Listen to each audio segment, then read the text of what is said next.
The way people date in our culture, it reminds me of just throwing spaghetti at the wall to see what sticks. It's driven by attraction. It goes very fast towards sex. And then especially if you have attachment wounds because of neglect in your childhood, you're left totally dependent on the other person to come through with the steadfast love and commitment you were hoping would find you. But it's actually very rare that real love finds you this way. What trauma may have taken from you is the clarity and the discernment to know what kind of relationship you want, and then to use dating, not spaghetti, to help you find it. Dating. My letter today is from a woman I'll call Janie, and she writes, "Dear Anna, I can't really say I was brought up in an abusive household." All right, I've got my fairy pencil. I'm going to circle things I want to come back to in a second reading, but let's see what Janie's got going on in this letter. I think my parents aren't emotionally available, and I often felt not heard, not understood, and sometimes not loved the way that I am. This definitely carried over into peer groups where I always felt excluded, even to the point of bullying in the 5th grade. I've been diagnosed with ADHD and autism fairly recently, and that helps in maybe understanding some of the differences and the attachment trauma I have and that I continue to have with my peers. But I still feel trauma is a big part, and I'm often so confused as to whether it is just all in my head and I'm too sensitive or easily triggered, and that's what drives people more away than closer. Kind of like being clingy and asking for too much. Oh, yeah, Janie, that is a dilemma so many people with childhood trauma have, is when we're unhappy in our relations with other people, we literally cannot tell if it's because we're expecting too much or we're putting up with too much. All right. So you say, I have reached out to friends in the past and asked for some advice or input as to whether there is something wrong about me that always has this happen, and so far, nobody has said there was. I keep hearing things like, there's nothing wrong with you and you're not doing anything wrong. But why then is it that I always feel so discarded and left out and not cared for? Is it really just my own problem and I'm just too sensitive about these things and then build resentment? And that's what they pick up on? That's a good point. It could be that. Am I really the one that is emotionally unavailable and I can't let people in? Sometimes it feels like that, and I used to get the feedback that I can come off as intimidating or standoffish until people actually speak to me and notice that I'm nice. I sometimes still get feedback that there's an aura of don't F with me or an aggressive guardedness around me. I especially hear that from men, as I have had so many bad experiences. I just refuse to be treated in a way that I find disrespectful, and I'm not afraid to say that out loud. Okay. That's a lot, and I get it. Currently, I'm going through some heartbreak that really makes me doubt whether I'll ever be capable of finding real love and connection, whether with friends or with love. It always starts out with people being interested, and then it recedes quickly once I'm getting attached. It's always you're nice, but I don't see you as relationship material. And from friends, they say, you're nice and I like you, and an implicit but, because they still are rarely the ones reaching out to me. This is a quality problem. I know a lot of people on this channel have experienced exactly this. With this current guy, it was the same. We met through a mutual friend at a party, got along well, and found we had a lot of things in common. And he tried to dance close to me, which I evaded. And then later he asked for my number. He asked if we should go to the gym together 2 days later. So we met up, talked while we trained, and then he walked me to my workplace and we got coffee on the way and asked if I'd like to meet up again. A few days later, we went to the gym together in the evening, and he asked whether I'd like to come to his place to cook something together. It was a lovely evening, and we spent chatting and getting to know each other, and I stayed at his place because it got late. Whoa, wait. Getting to know each other. Stayed at his place because it got late. All right, you know I'm going to come back to that. You know that, right? It was clear he wanted to have sex, but I really tried to stand my ground and not do that because I didn't want to be used again. And he said he's also just very happy that I'm here. Of course, a few days later, we eventually did end up sleeping together. But I did tell him beforehand that I'm not looking to be someone's hookup and that I'm looking for something serious and want to actually get to know one another. Stupid, I know, and I'm angry at myself that I gave in to that even though it felt good in the moment. This went on for another 2 weeks. And we even went on a date to the cinema, which was really nice. So wait, 1 date to the cinema, but 2 weeks of sleeping over? He asked me a lot about my future plans. I'm currently finishing my degree and wasn't sure if I was moving to another city for a job afterward, how my last relationship ended, etc. So all questions that I would only ask if I'm feeling out a person. And then Christmas came around and I didn't hear as much from him as I would have liked to. I noticed I had already grown attached. Maybe not in love, but definitely had my hopes up because he was checking a lot of boxes and he seemed emotionally aware and mature and caring and essentially like all the things I would want in a partner. All right, not all. I'm going to come back to that, okay? You started to see some things that you would want in a partner, but not some crucial ones. Not yet. Nobody could in a short amount of time.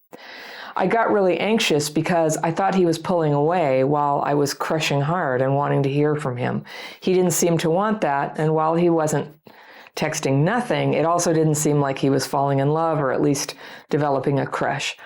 My friends told me that I should watch out to not just hook up with him after the gym and go on actual dates to not let things slip into a friends with benefits situation.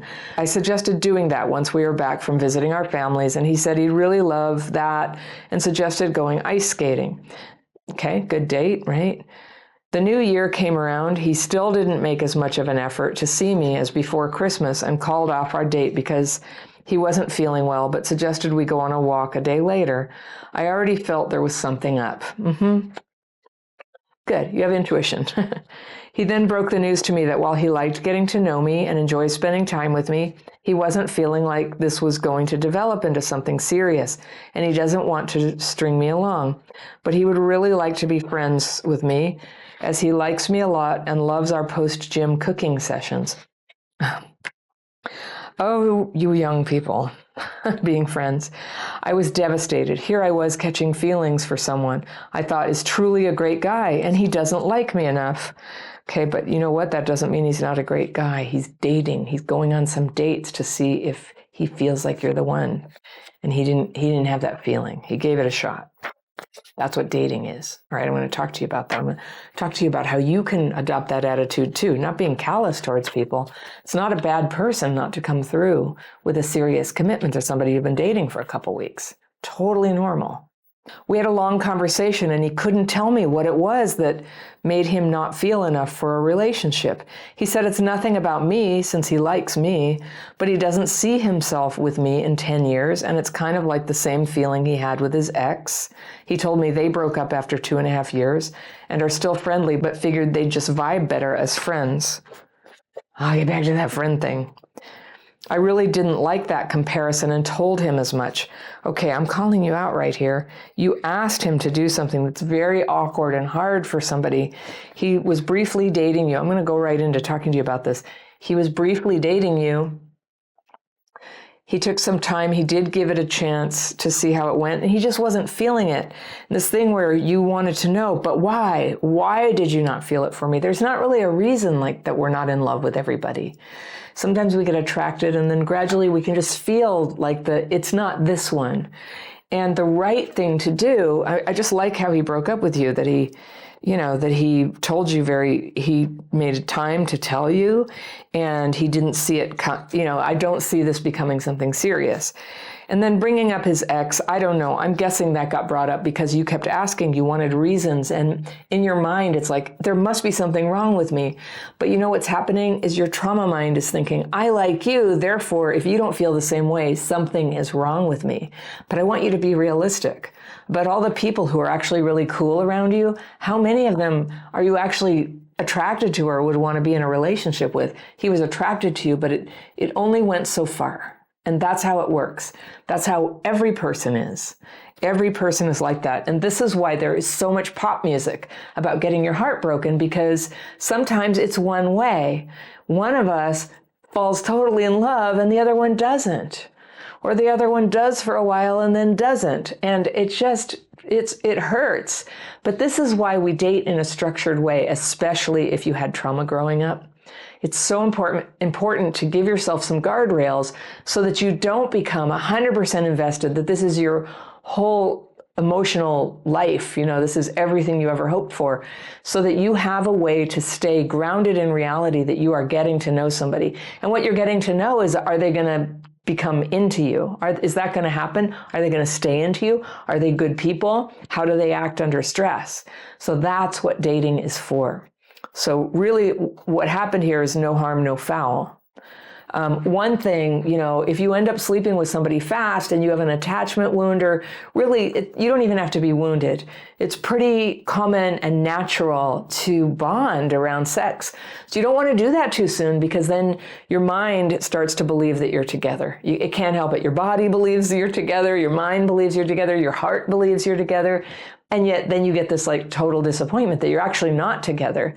And it feels like they made a promise, right? That's what it feels like. That's what kind of sex is supposed to feel like, a promise. But that's not what happened. And so we're changing those terms, or we're making those terms into something much lighter than that when it happens quickly. So I like that you went on some dates. You did do that. So here is also where I think you lost your boundary. And I said I would come back to.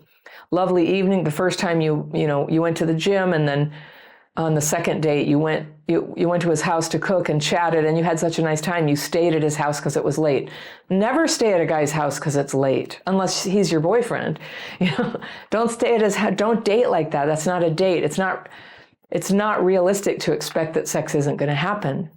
And if you are serious about wanting to slow things down, you just don't hang out at his house or your house. You go and do stuff in public places. It's better in early dating. You can learn this in my dating course if you take it.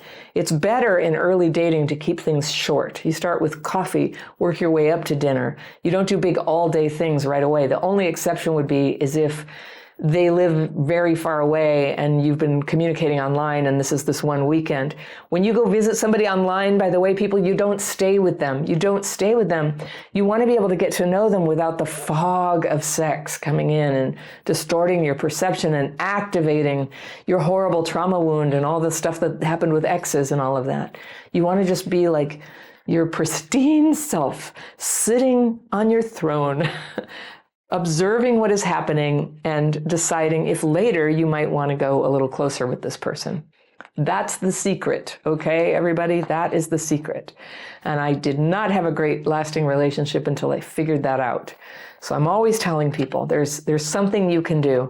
So then you got mad at him because he compared you to his ex, but why do I have a feeling what you were insisting that he explain? And I think when somebody is breaking up, the right way to break up with somebody is with as little criticism as possible. You don't tell them why. The answer is, at that stage of a relationship, I didn't really feel it. I wasn't having the kind of feeling that I could see us together. And that's a responsible, caring thing to do, to break it off and not just keep using the person for sex or somebody to hang out with. So, it hurts, but I think he handled that well. All right. So it was 6 weeks. Okay. So it was 6 weeks. And so you were arguing, well, we were only getting to know each other, and 6 weeks is not a time where you think 10 years in the future. And I would have liked to continue dating him and see where things were going. And he said, at this moment, I don't think my feelings are going to change. So he's telling you as nicely as he can, he's not feeling it. And we always must be as nice as we can and be as gentle and say as little as we can to make it clear. No, it's not going to go forward. I'm not feeling it. So you told him that you would have appreciated if he had been more transparent with you, because it was clear. You said, it was clear I didn't want something casual, but you know what? It wasn't clear you didn't want something casual. You stayed at his house on the second date. So I want you to try using my daily practice tool so that you can comfort yourself as you go ahead and face the reality of the situation, that you were a participant in deciding how to do this. I'm not hearing from your story anyway that he dragged you kicking and screaming, toward his bed. I don't hear that. It was a mutual decision, and that means your part in that decision. you just get to own it. You get to own it. You get to change your mind about how you want to do it in the future. You can handle this, but you don't get to blame him that it happened. And on behalf of everybody you date in the future, I'm going to be transparent for you. They don't know. They don't know how they're going to feel about you. Nobody does. And you don't know how you're going to feel about them. And that is why you date. And you said you found it weird that his apparent feelings subsided so quickly, that I would have wished he didn't pursue anything sexual so soon. So he was, okay, so just a thing, some people, certainly men in my experience, they are often more comfortable with things being casual. You don't know. You don't really know until you meet the person. But, if you were not coerced into this, it's okay. You get to have your boundaries. It's not fair to be angry at other people for not protecting our boundaries when we didn't. And when you decided, oh, it's late, I'll just stay here. What I'm guessing is, just part of you didn't want to leave. You really liked him. You kind of wanted to sleep with him. You kind of wanted to, have a boundary, but you also didn't. And, people are complicated. We all are. We're like that. And so but sometimes we get hurt. And if you have childhood PTSD, the getting hurt part can just be so harsh that it's worth being much more careful about how you handle this. And you can do this with good tools and with a community of people to help you. I'll talk about that in a minute. So you wish he hadn't pursued it if he wasn't sure he wanted to keep seeing you. So, a guy takes a long time. My husband took 3 years to ask me to marry him. All right. So all that time until that happened. And even when we were engaged for a while, even then, I couldn't really be sure we would get married until we got married. And then what happens to people who are married? You can't really be sure it's going to last, right? So there's no certainty in here. We have to just really stay with ourselves and be like, how can I use my best judgment and only go forward when I have the information I need. Now, the way you grew up, I'm guessing you didn't really get a lot of guidance on how to structure this, but I can help you with that. That's what my programs are about. So I'm just looking at what else you said. So he looked very defeated when you said this, and he had tears in his eyes and said he was very sorry and that he should have maybe thought more about how that made you feel and everything. So, okay, he had empathy for how you felt. You said in the beginning this whole thing that you have difficulty connecting. You have some autism, you have ADHD. Those are factors that make it hard to read people, and that sometimes people perceive you as being too brusque or aggressive or defended or something. And so we have to give people the benefit of the doubt that if we're not completely explicit in our words, that if we act tough and be like, that's fine, I don't care, because I do that too. They don't know. They don't know that we're vulnerable. They don't know that we have expectations. And a lot of times I think we're afraid to express our expectations and our boundaries because that childhood PTSD, the wound there, the abandonment trauma, the fear that the person's going to walk away if we have a boundary, that we don't want to say it, we don't want to wreck everything. And so we're sort of like tiptoeing along, using magical thinking to just hope, okay, I'm just going to dive in and hope it works out. But here we are. Sometimes it doesn't. I know it hurts. I know it does. You may get hurt many more times in your life. It doesn't mean that you won't eventually be loved. And if you can start to date wisely, it's going to be less of the bad kind of experience and more space in your life for the good kind. You're going to know what you want. You're going to know how to mention it and put it out there and not cross the line into arrangements and behaviors that cancel out what you want. And I will say, well, I don't know. Some people say, that if you sleep with somebody quickly, they might think that you don't respect yourself. And I think every case is different. Every person is different. But that's something to think about, that if you need boundaries, you kind of want people who like that you have boundaries, right?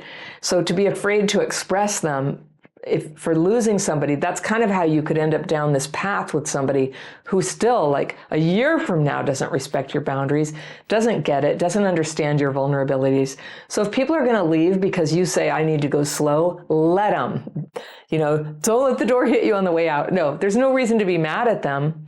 Everybody's just expressing who they are and what they're looking for, and it's okay to separate. So people only come together if it's working for both people, and then some of us get together anyway when it's not working. But we don't want to do that anymore. He said, "Oh, we can just be friends." So I'm just going to tell you, like, I grew up in my generation also had this idea. Oh, we can all just be friends and we can hang out, and I was all too good at being cool girl and being like, "No, that's cool. Yeah, we're friends," and just like dying inside with somebody I was still into, going along with the game and pretending. And it just really took a lot out of me. I don't recommend it to anybody. Be like my grandparents. When it's over, it's over. Stop seeing that person. So you did. You blocked him, and he accepted your decision that you didn't want to be friends. So that's okay. So it's been a little while, but you can't stop thinking about it. And you keep asking yourself if he'll change his mind. I don't think he will. I think that he's been very, very direct with you in the nicest way he can. And the best thing you can do is face and accept this. And it's hard because there's this like high that comes when you think you found somebody who's going to love you. It's like all the loneliness is over and the anxiety and the dread of the future, like, oh, good, can we just end this now? Oh, no, we can't. So it's a little bit of a hard pill to swallow. And but remember that when a relationship ends, what we're losing is our hopes of what it was going to be. But that was like an idea, not a reality. Dating is how we see who people really are and who he really is as a person who is not there. And that's not a good match for you. And it's just, it's just a fact.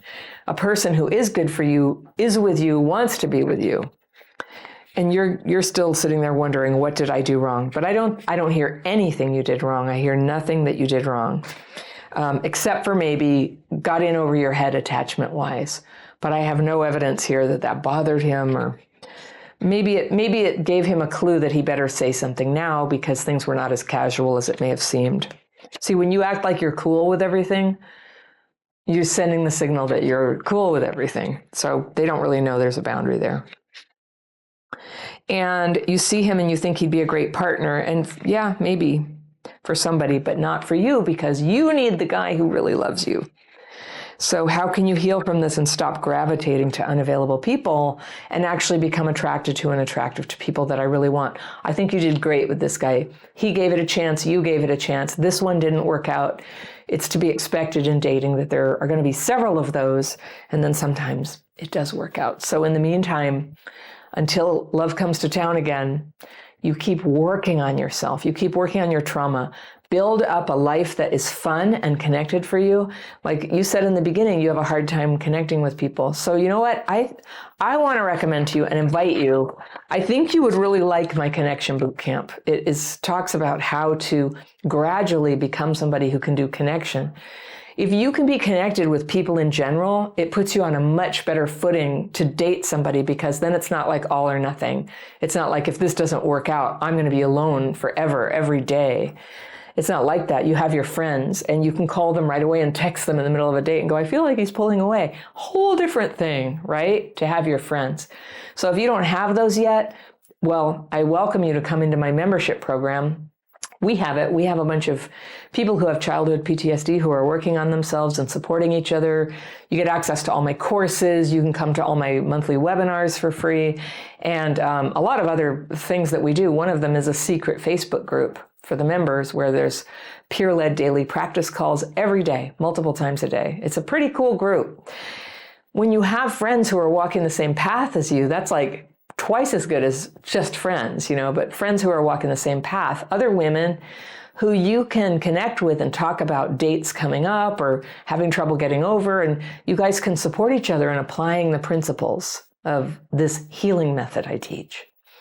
And this can accelerate your progress towards becoming more yourself, more free from the past, more free from the patterns, and more able to try and fail at things you want to try, and then to try again and succeed next time. All right. So if anybody is thinking that they would like to take that connection boot camp, there is a link down below in the description section. If you just are wondering, like, did your childhood affect your ability to connect with other people? I've got a quiz for you right here. It's free and you can download it, and I will see you very soon.